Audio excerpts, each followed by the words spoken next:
is VAT compliance regarding Philippines. So if ever it's VAT compliance po, ibig sabihin, we need to discuss the items of VAT.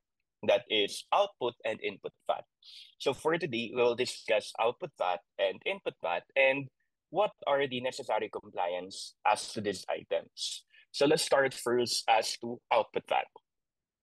So actually, for VAT compliance, you need to know these three items. So you need to first know what is Form 2550Q. That should be 2550Q. That is your VAT form. And then your SLS or SLP, that is considered an attachment to your VAT form that will be filed through e-submission. And then your certificates for your 2550Q. So actually, SLS and SLP, including certificates, are considered attachments to your Form 2550Q. So again, we will discuss what comprises your Form 2550Q and what are the compliances on those items. Okay, just a quick recap on VAT. I know everyone here is an accountant or a practicing accountant. So whenever we talk about your VAT payable, it is composed of two main items. And what are those? Output and your input VAT. Now, what are the items of our output VAT? Actually, our output VAT can be considered classified into these different items. So we have exempt sale, we have actual, we have deemed sale, we have export sale, and we have government sale. Now, the first concept that I want you to remember is that whenever you create an invoice, you need to properly tag your sale. So if ever we are issuing an invoice, meron po dun sa invoice sa baba niyan, if you are a VAT registered taxpayer, kung anong type ba siya ng VAT transaction. Is it exempt? Is it zero rated? Is it VATable sale? So normally, tatlo lang yung classification na yon. So whenever we say exempt, there's no output and there's no input. But if ever it is VATable or zero rated sale, there's an output and there's an input VAT. Now, what is the rule here? If ever it's an exempt sale, you can never claim an input VAT. So let's say, for example, po ganito. Meron kang 10,000 na exempt sale. Meron kang 20,000 na zero-rated sale. Tapos may 20,000 ka po uling VATable sale. So in short, ang total sales may 50,000. Ngayon, may input VAT ka, ang total na input VAT mo ay 5,000 pesos. So kumbaga, 5,000 na input VAT, and then, ang hirap pala, wala tayong board. Kailangan natin ng board. Anyway, so may 10,000 tayo na exempt, may 20,000 tayong VATable, and may 20,000 po ulit tayong amount ng ating zero-rated sale. Now, kung meron tayong 5,000 na input VAT, can we claim the whole input VAT? Our answer there is, whenever there's an exempt sale, you cannot claim the input VAT. Okay? So, wait, let's try to share an Excel file for us to see this one. Okay. So let's say, for example, ulitin po natin, we have an exempt sale amounting to 10,000. We have zero-rated sale amounting to 20,000. And then we have VATable sale amounting to 20,000. So ang total po nating sales is 50,000. Now, we said earlier that if ever that is a zero-rated sale, if that is a exempt sale, no output, no input. While for zero-rated and VATable, there's output and there's input. So in short, if ever we have input VAT amounting to 5,000 pesos, the question here is, can you claim this input VAT in full? The answer is no. Why can't you claim this input VAT in full? Because if there is an exempt sale, you cannot claim all the input VAT. So based on our presentation, we say here that if there's an input VAT attributable to an exempt sale, it will never be claimable. Now, if it is not attributable, you need to prorate. How does prorating work? So when we say we prorate, we go back to our Excel file. So if ever we prorate, to prorate it, we prorate it this way. So we get for the exempt all over your total sale. So our exempt amounts to 10,000. And then our total sale amounts to 50,000. So in short, the percentage or the prorate is equal to 10,000 all over 50,000. So that's 20%. Now, if we have input VAT of 5,000, we said this 20% is not claimable. So if our input VAT therefore is equal to 5,000, we remove the exempt sale, exempt, the attributable or the input on exempt based on our prorata, which is equal to 20% or 10K of our exempt sale all over 50K total sale multiplied to our input VAT. So multiply to 5,000. So this will give us 1,000 pesos. So our claimable only will be 5,000 minus 1,000. Our input VAT is 4,000. Okay, why is this proper? Because I encountered clients that if ever they have exempt sale, they still claim all their input VAT. That is incorrect. Because if ever you have exempt sale, you cannot claim all your input VAT, especially input VAT attributable to the exempt sale. Now, if ever it is not attributable, then you need to prorate the amount for the exempt sale. Okay? First point for this afternoon, again, if ever you have exempt sales, sir, ano ba yung mga example ng exempt sales? Yung sample natin ng exempt sales ay, naalala nyo ba pag nagbenta ng senior citizen, if there's a senior citizen sale, di ba exempt yon, walang VAT. Okay. Ngayon, since exempt sale siya, wala ka dapat i-claim na input VAT on that. Ngayon kasi ang ginagawa natin as accountants, kinukuha natin yung total na input VAT. And kung magkano yung total, clinic-claim na lang natin basta. Hindi dapat. Why? If ever we have an exempt sale, we should remove the amount of input VAT attributable to the exempt sale. If it is not attributable, our first learning for today is you need to prorate it, just like this our example. Okay, so let's go back to our PowerPoint again. In an exempt sale, there is no output and there is no input. And in case you have input, you cannot claim the input VAT on that exempt sale. And if ever it's not attributable, you need to prorate it. Now, we can classify the other items of VAT. We have this one that is either VATable or zero rated.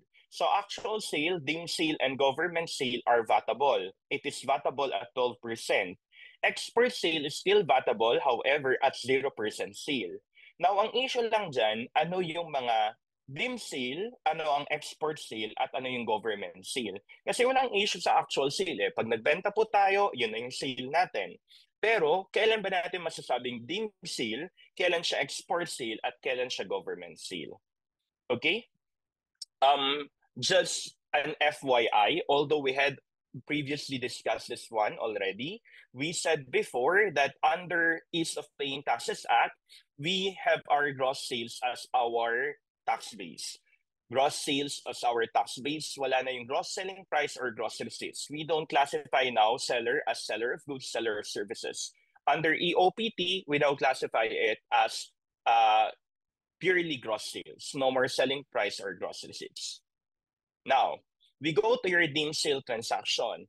When do we say that it is a deemed sale transaction? Walang problema sa actual sale, as we said. But when is it a deemed sale?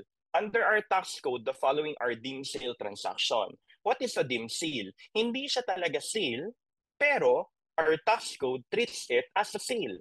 So walang sale pero tinitreat siya ng tax as a sale. So what are those instances? First, consumption of an inventory. So halimbawa, nagbebenta yung client mo ng buko pie. Ngayon, kinain niya yung 2 piraso ng buko pie doon. Is that considered a sale? Actually, it's not a sale. But under the tax code, how do we treat it? It is already a sale. It is called as dim sale. Now, if that is a dim sale, meron bang tax yan? Yes, we have an output VAT on that, assuming it is a vatable taxpayer. Next, if ever that is distribution to stockholders or distribution to creditors. Oh, halimbawa na naman, nagbebenta ka ng buko pie. Ngayon, may pinagkakautangan ka. So pambayad dun sa utang mo, ang ginamit mo, binigyan mo na lang siya ng buko pie. We call that dim sale transaction. It is not actually a sale, but the law treats it as a sale. So it is subject to output VAT.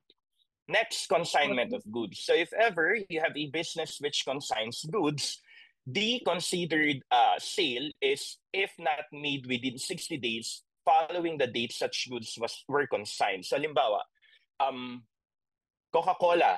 Halimbawa, Coca-Cola. Di ba ang Coca-Cola ang ginagawa nila, hindi naman nila binibenta yung Coke mismo sa mga sari-sari store. What they do is, kino-consign nila. And then, pag may nabenta si sari-sari store, dun lang nila nire-report kay Coca-Cola. Ngayon, ang concept nitong consignment ay, kapag within 60 days, halimbawa, binigay ni Coca-Cola sa sari-sari store, within 60 days, wala pa ring sale, under the tax code, it is treated already as dim sale. Next, when you retire from business or when you cease your VAT status, it is also dim sale. So ano tong concept uli ng dim sale? Dim sale means hindi talaga siya sale, but under the tax code, we treat it as a sale. Now, what will be our basis? Madali lang sa sale kung ano yung selling price natin, yun yung basis natin ng VAT. How about if it is a dim sale? If ever it is a dim sale, for the first 4 items, consumption of inventory, distribution to stockholders, distribution to creditors, consignment of goods, our tax base is market value of goods. But for retirement of business and cessation of VAT status, our tax base is the fair value or the book value, whichever is lower. Okay? So those are the things that you need to understand for a dim sale transaction. Next, we go to our next item of sale. So sabi natin, ang kailangan nating alamin uli ngayon ay kailan siya dim sale, kailan siya export sale, at kailan siya government sale. Tandaan, kapag export sale siya, it is considered zero rated. So when we say zero rated, pwede kang mag-claim ng input VAT, pero yung output mo ay 0%.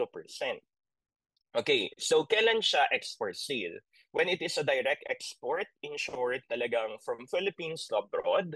We also have here the services performed abroad. These are considered export sale. And then we have another under our law, which is pursuant to your create more. So the sale to an export-oriented enterprise is considered an export sale. So what is an export-oriented enterprise?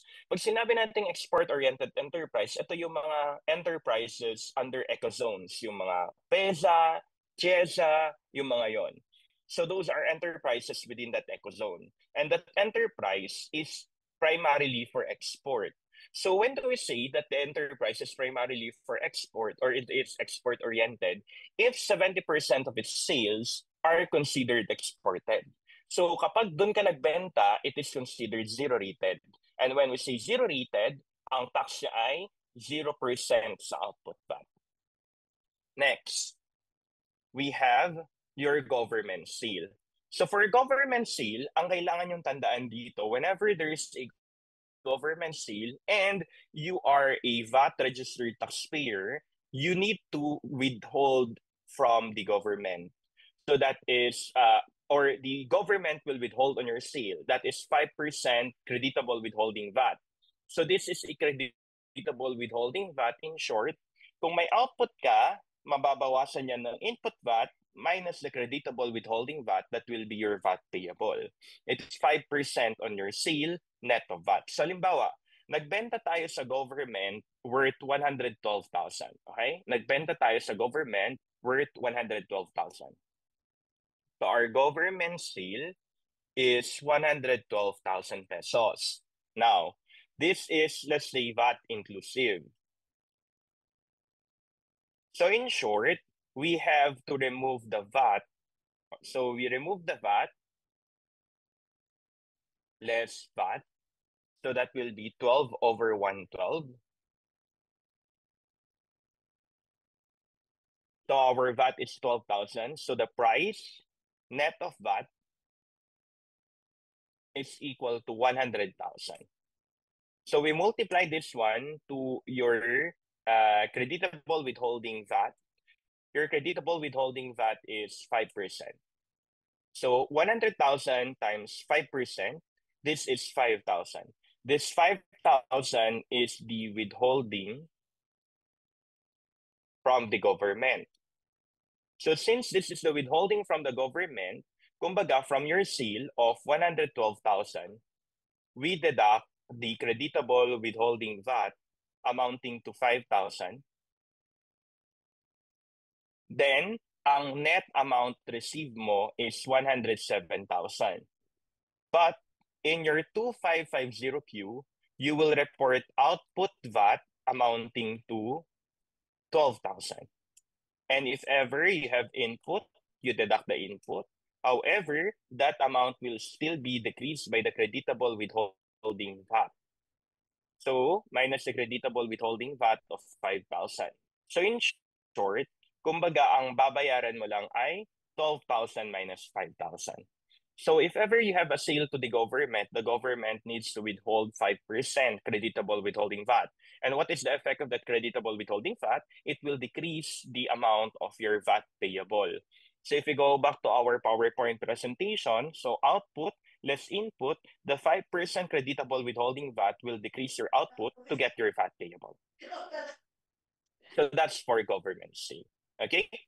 So before we proceed to input VAT, let's just have a quick recap. So on our recap, we said we have the following sale. Export, we have your actual, we have your deemed sale, we have your zero-rated sale, and we have your government sale. Now, based on these sales, what did we say? We determine whether there's an output and when there's an input. Export, no output, no input. Actual, there is output at 12%.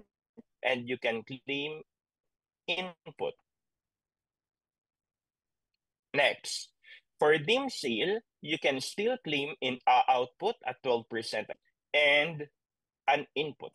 For zero rated, you can claim at 0% and there's still an input. While for government sale, you can claim 12% output and there is an input, but there's an additional for a government. And that additional for the government is known as creditable withholding VAT. What is our creditable withholding VAT for government? It will be 5%. Okay? So, our first topic earlier, kapag may exempt sale, if ever you have an exempt sale, wala kang input, wala kang output. And if ever you cannot attribute the input, kailangan tanggalin mo siya. While for actual deemed zero-rated and government, you can always claim input. For creditable withholding VAT, that is only applicable to government. 5% of price net VAT. So let's proceed to our input VAT. So for our input VAT, we have the following classifications of input VAT. We have actual input VAT. Aside from actual input VAT, we have your transitional input VAT and your presumptive input VAT, including any VAT on importation. So apat naman ang panggagalingan ng input VAT natin. Again, first, actual input VAT, presumptive input VAT, transitional input VAT, and lastly, we have your VAT on importation. So let's start first with transitional input VAT. So what is transitional input VAT? Baka lang may mga kliyente kayo. So if ever, etong business na to, hindi VAT, tapos within the year, naging VAT siya. So, pwede kang mag-claim ng transitional input VAT. So when do you claim transitional input VAT? When a person who becomes liable to VAT or any person who elects to be a VAT-registered person. Again, hindi ka VAT, ngayon, magva-VAT ka. We call that transitional input VAT. And what is the rate? It is the actual VAT or 2% of the inventory value. But for the inventory value, excluding goods that are VATable or VAT exempt. So 2% of the beginning inventory, which is VATable or actual VAT on beginning inventory. So tandaan lang, kapag may client or may business which is previously non-VAT and now registers as VAT, then it will be subject to transitional input VAT. May additional kang pwedeng i-claim. That is 2% of the beginning inventory that is VATable or actual VAT on beginning inventory. Next, presumptive input VAT. Ano naman tong presumptive input VAT? Ito, hindi applicable sa lahat ng business. Saka lang kapag ikaw ay processor or yung business mo ay sardines, mackerel, milk, cooking oil, packed noodles, or refined sugar. So, halimbawa, may sardinas company ka. Ngayon, bumili ka ng mga ingredients for the sardines. So yung ingredients ng sardines, pwede kang makaklaim ng presumptive input VAT. So 4% of the gross value in money of their purchases of primary agricultural products. So only the primary agricultural products. So halimbawa, sardinas yung business mo, bumili ka ng sardinas, bumili ka ng carrots, bumili ka ng tomatoes, bumili ka ng pepper, mga ganon. So apat yung, kumbaga, yung main na ingredients mo. Alin dyan yung may presumptive? Only the agricultural. So pwede ba yung sardinas? Hindi pwede. Bakit? Sardinas ay marine. So pwede ba yung carrots? Yes. Kasi agri naman yan. Tumutubo sa lupa. Yung tomato, tumutubo sa lupa. Peppercorns, tumutubo sa lupa. So we can claim presumptive input VAT. We cannot claim presumptive input VAT on the sardines. The sardines will be subject to no presumptive input VAT, while the others are subject to presumptive input VAT at 4%. So transitional, if you are non-VAT going to VAT, presumptive input VAT if your business is within these items. So sardines, mackerel, milk, cooking oil, packed noodles, or refined sugar. If you are the processor, kapag processor ka, hindi yung nagbebenta ka lang. Dapat ikaw yung gumagawa ng sardinas mismo, mackerel, ng milk, ng cooking oil, para makaklaim ka ng presumptive input VAT. And then lastly, VAT on importation. Ito, lahat ng nag-i-import, meron tayong VAT on importation. So, paano natin siya kukumputin? Kukumputin natin sa landed cost. Ano ba yung landed cost? Yan yung dutiable value plus duties plus charges plus any excise tax. You multiply it to 12%. So, pwede mo bang i-claim ito as input VAT? Yes, you can claim it as input VAT.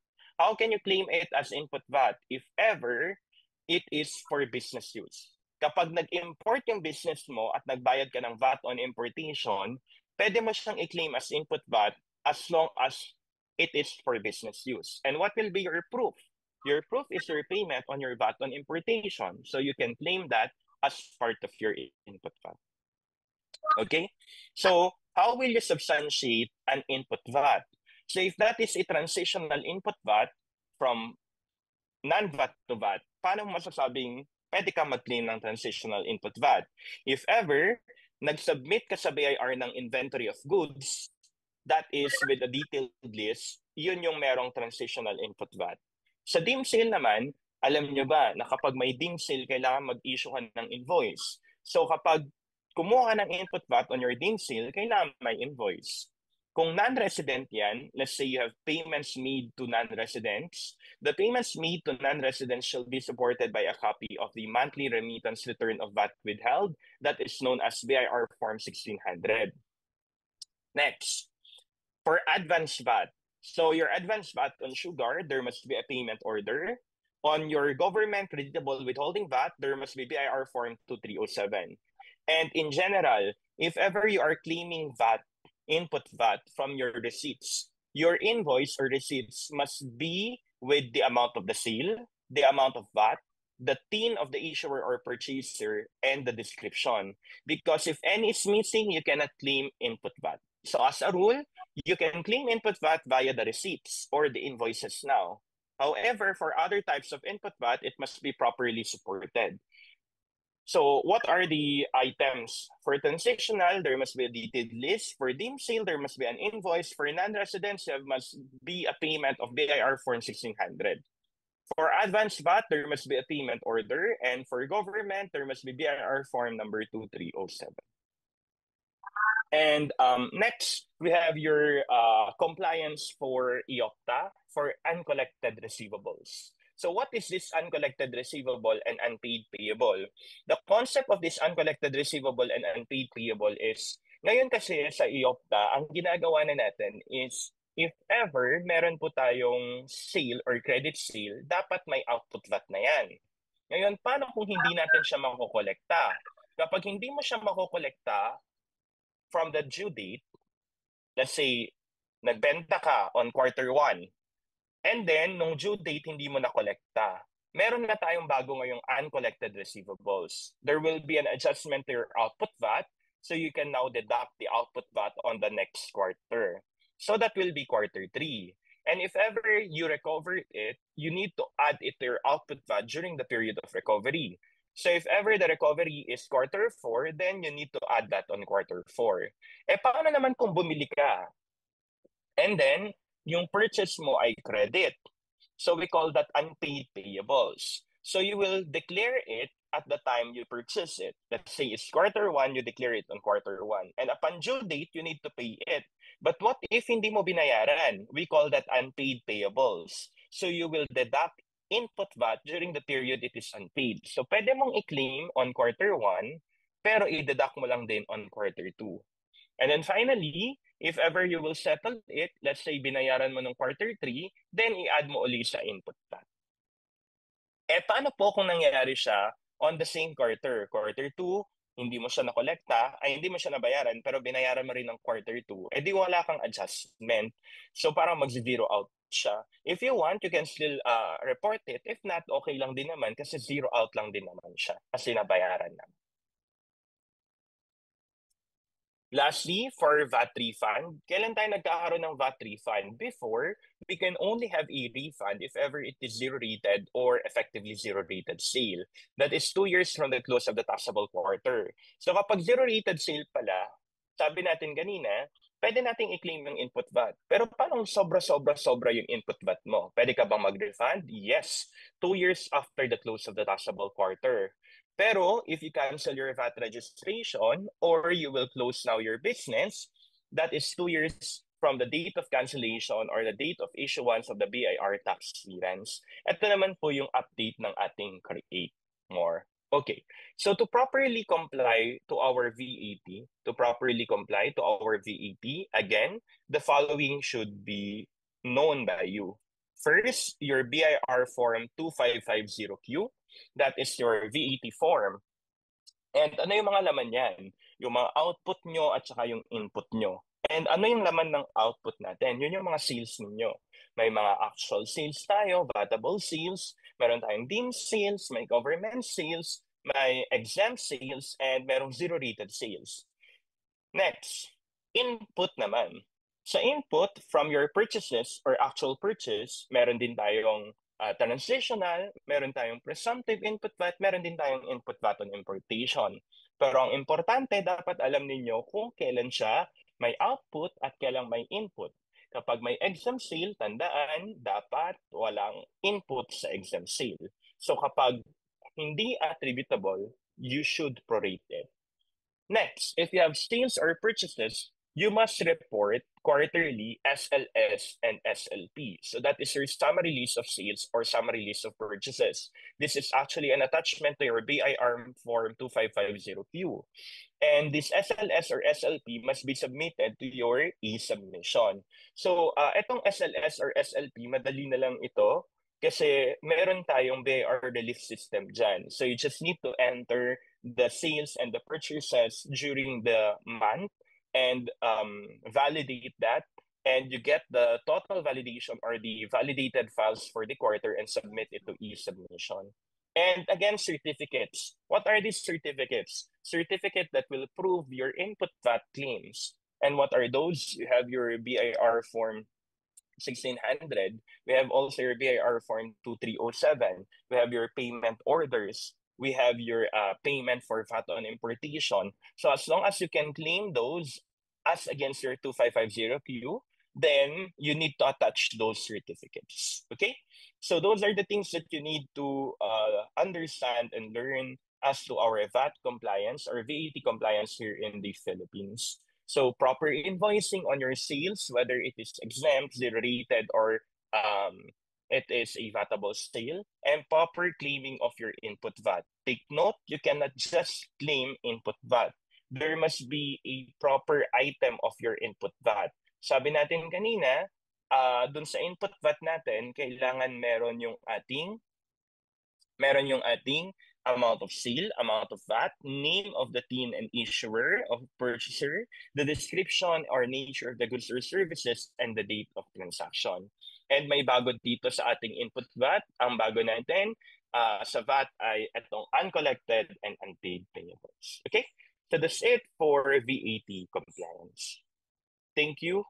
I'll now stop sharing, and maybe you have questions. I'll freely clarify if ever you have questions. Ayan, thank you so much, Jack. Ako marami rin ako natutunan, especially dun sa sorry, medyo ako I admit may times na hindi rin ako masyadong updated dun sa output VAT na kapag hindi bayad, hindi na singil, i-adjust. Paano pag sobrang dami na ng transaction natin? How matatrack kayo ng isang bookkeeper yon? Do you have any idea sa mga nagpa-practice ng local? Ang daming purchases, di ba? Tapos sabi mo dun, tama ba ako? Sabi mo dun, pag hindi mo siya nabayaran on that particular quarter. For example, last quarter, nag-input VAT ka na, tapos hindi mo pa siya nabayaran this last quarter. I-adjust mo siya. Bawasan mo. Opo. Bawasan mo yung input VAT mo. So you have to track talaga kailan nag-take over yung... Yes. So kasi dati... Due date na. Oo, kasi dati bahala, hindi naman sa bahala na. Yung normal kapasok, yun claim na yun. lang po ng claim. Opo. Before. We just keep on claiming. Kaya ingat po tayo kasi if ever you will be subjected to penalties, alam niyo naman na po yung BIR, wala na po silang sinasanto ngayon, whether it's a small business or a big business. Especially so with the new regulations. Kaya mas magandang updated po tayo both for input and output VAT. So yun nga yung question, how as an accountant or bookkeeper, wag na bookkeeper, accountant, we don't want to call as bookkeeper kasi accountant and CPAs who's doing the books of the client. Make way na matrack pala yun. Tama? Yes. So dapat you can really track the due dates of your accounts, especially your receivables and your payables, lalo na kung may output and may input VAT yan.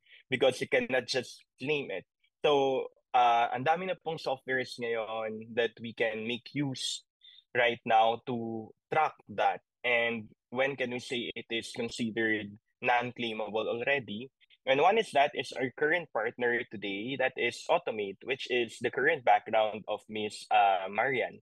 So Automate helps you, of course, to look into your due dates, whether it is paid or unpaid, and whether we should already remove some of our output VAT and our input VAT. Ingatan po natin yan, lalo na it's a new regulation and it needs to be enforced. So if ever you will increase your input VAT, you will be subjected to penalty. If ever your output VAT is overstated again, that is subject to penalty. So you must properly track your due dates both on your AR and your AP if there are output and input on your AR and AP. Okay. That's good. Yan. So, ayun lang pala. So, soon medyo siguro mga next natin session natin, let's dig more about it. Pero ako, natutunan ko yan ngayon. Sorry, medyo ako din lost na sa mga ruling. Maganda talaga meron tayo. Ay, may question daw. How about the billings that were not claimed on bill date? Pwede claim on payment date that is not following the SI date ng claiming already. Okay. So, if ever there are billings that should be billing date lang po to, hindi siya mismo yung SID or same po yung billing date and SID. Kasi in practice, we should follow the SI date. Okay. So if it's SI date, same with the billing date, and let's say it is quarter 1, tapos hindi nyo po siya na-claim on quarter 1, kung pwede nyo po ba siyang i-claim on quarter 2? Ganun po yung gusto nyo tanungin. Medyo ingatan niyo po yan kasi nga we need to follow the dates. So kung kailan nag-occur yung transaction, especially it's now accrual, kung kailan nangyari yung transaction, whether or not you have already paid it, you should already claim the output or the input. Now, the best option there is to incorporate it. You can just rectify or amend your BIR form if you still want to claim it. If not, but you want to claim the expense, you can just claim the expense without the VAT. Ganun po. And as to the sale, mas malaki ang problema po niyan kung sale yan. Kasi kung sale siya, ang problema naman natin dyan ay hindi nyo siya na-report during the time of pay, during the time of filing. So kung quarter one talaga yan, you need to amend your form. If I were you po, pwede nyo pong i-amend yung form na lang bago pa makita, especially if it's a big amount. Okay, any more questions, guys? Pa-type naman, guys, kung may natutunan tayo today. O mas natatakot kayo sa ulan ngayon. Parang sa akin, ang lakas na ng hangin. Mas kinakabahan ako. Kayo ba? Question daw sa voice. Rectify the past filing, pero nga po, di pa rin paid on that filing period. Yun nga po yung sinasabi ko. We are not already looking into whether or not it is paid under Ease of Paying Taxes Act as long as it is already accrued, meaning it's already a sale, it is already taxable. It is not now taxable on the time you receive it. It is taxable at the time of sale. Kaya nga may concept na tayo ng uh, unrecovered or unpaid payables and unrecovered receivables, mga ganun po. Kasi we are now being taxed for VAT at the time of sale.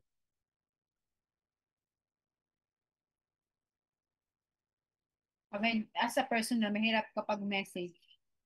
Sige, Miss Maridan, anong gusto mo? Paano ba? Mr. Jack, makiki-ask ka, ganun ba yun? Personal message. Sige po, you can open po your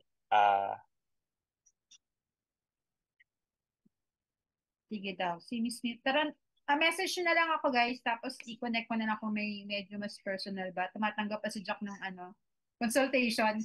By the way, Jack is our corporate tax lawyer. Kaya alam niya talaga yung mga updated compliance sa BIR. So, if you would like to learn more about updated tax, we can do it more often if you want para updated kayo. And of course, again, it's also my time. Of course, thank you so much, Jack. And nandito yung ibang ka-teammate namin. That's why we're here as Automate PH. Is now solving some problems when in regards to BIR. So if meron kayong would like to test the software, just reach me. Alam ko nagbigay na kami ng ilang libreng free trials.